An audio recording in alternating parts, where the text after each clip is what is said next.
Let's see if we can pick open this Neilsen lock. It's a decent lock for the price. It has 6 pins and it do contain security pins, as far as I can tell at least, so accelerated pins. The bitting is not that good, but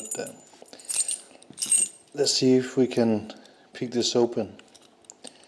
Bottom of the keyway, and the tension tool doesn't snag, so let's see, medium tension, pin 1, pin 2, pin 3, 4, 5.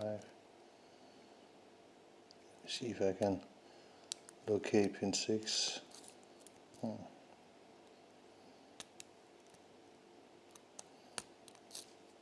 There we go.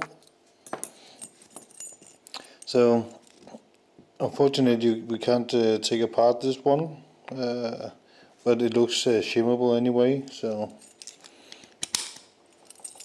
but a fairly okay lock. So that's it, and have a nice day.